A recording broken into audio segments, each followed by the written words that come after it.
सिकंदर के सामने अलीजाई की असलियत आ चुकी थी। उसे यकीन ही नहीं हो रहा था कि ये सब अलीजाई की वजह से हुआ। जब उसने अरमीन को बताया तो अरमीन ने दुपट्टा संभालते हुए गुस्से में चिल्लाकर कहा, हाँ, ये सब उसी अलीजाई की वजह से हुआ है। अरमीन का चेहरा गुस्से से लाल था। इसने हमारे घर का सुकून छीन लिया, अब इसकी यहां कोई जगह नहीं। वह झटके से उठी, अलीजाई का बैग पकड़ा और उसे दरवाजे की तरफ फेंक दिया। निकल जाओ यहां से, अभी के अभी। अलीजाई की आंखों में आंसू तैर गए। वह बिना एक शब्द बोले सीढ़ियों से नीचे उतर गई। रात गहरी होती जा रही थी, हवा में ठंड बढ़ चुकी थी। इसी अंधेरे में सिकंदर के आदमी गाड़ी लेकर पहुंचे। एक ने पीछे से आकर उसके हाथ रस्सी से बांध दिए। चल, बहुत बोलती थी ना, अब चल चुपचाप। गाड़ी तेज रफ्तार से अंधेरे रास्तों पर दौड़ने लगी। रात को जब हमजा घर लौटा, उसे अजीब सा सन्नाटा महसूस हुआ। अम्मी, अलीजा कहाँ है? अरमीन ने बिना हिचक झूठ बोल दिया। वह गुस्से में घर छोड़कर चली गई। मुझे क्या पता कहाँ गई। हमजा का दिल जोर से धड़कने लगा। उसने फौरन फोन मिलाया, लेकिन the number you are calling is powered off. अगले ही पल वह गाड़ी में बैठा और पुलिस स्टेशन पहुंचा। मेरी बीवी गायब है, उसका नंबर ट्रैक करवाना होगा। एसपी ने कंप्यूटर पर ट्रेस चलवाया। स्क्रीन पर लोकेशन ब्लिंक हुई। पुरानी खिड़की, जंगल के अंदर एक farm house. Hamza police convoy के साथ वहां की ओर निकल पड़ा। फार्म हाउस में एक कमरा था जहां अलीजाई को रस्सियों से बांधकर रखा गया था। सिकंदर उसके सामने कुर्सी पर बैठा था। उसकी आवाज जहरीली थी। अब बताओ, तुम्हें कौन बचाएगा? जो अंजाम तुम्हारी बहन अनुषा का हुआ था, वही तुम्हारा होगा।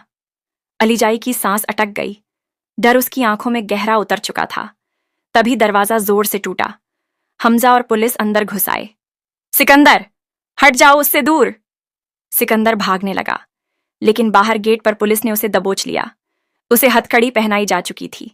वह चीख रहा था, हमजा प्लीज, मैं गलत था, माफ कर दो। हमजा की आवाज पत्थर जितनी सख्त थी। मेरी बीवी को दर्द दिया है, इस बार माफी नहीं मिलेगी। पुलिस उसे ले गई। हमजा अलीजाई को गोद में उठाकर गाड़ी तक लाया और सीधा अस्पताल पहुंचा। डॉक्टर टेस्ट करके बाहर आए और मुस्कुराए।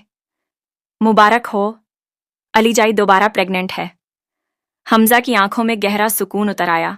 उसने धीमे से कहा, शुक्र है, मेरा बच्चा ठीक है। घर पहुंचने पर फरीद हमदानी की खुशी देखने लायक थी। अल्लाह का शुक्र, घर में फिर से रोशनी आएगी।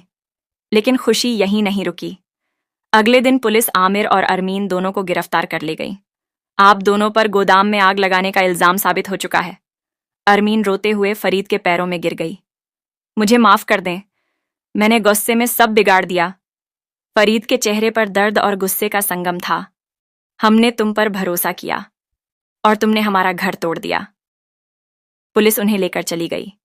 इस तूफान के बीच दैम निम्रा के सामने आकर रो पड़ा। मैंने तुम्हें दुख दिया, माफी चाहता हूं, मुझे एक मौका दो। निम्रा की आंखें भर आईं। फरीद ने हाथ उठाकर कहा, जाओ, शुरुआत फिर से करो। निम्रा दैम के साथ चली गई। अगले दिन अलीजाई को अचानक चक्कर आए। उसका हाथ पेट पर चला गया। हमजा, जल्दी अस्पताल ले चलो, लगता है वक्त आ गया। हमजा घबराकर उसे गाड़ी में बैठाता है। ऑपरेशन थिएटर के बाहर उसकी सांसें थमी थीं। कुछ घंटे बाद डॉक्टर बाहर आए। मुबारक हो, आपके यहाँ बेटी पैदा हुई है। फरीद खुशी से बोले, इसका नाम आयशा होगा। घर खुशियों से भर गया। घर लौटते वक्त हमजा को पुलिस का फोन आया। सिकंदर की तबीयत हवालात में बिगड़ गई थी। वह होश खो बैठा है। उसे पागल खाने शिफ्ट कर दिया गया है। फरीद ने गहरी सांस लेकर कहा, इंसान वही काटता है जो बोता है।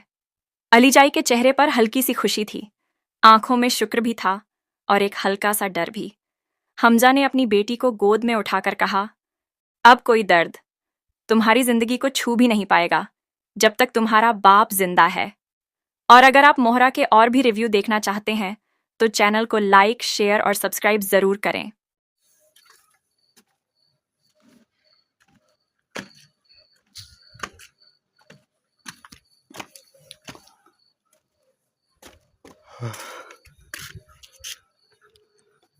हमारे चैनल को लाइक करो, सब्सक्राइब करो।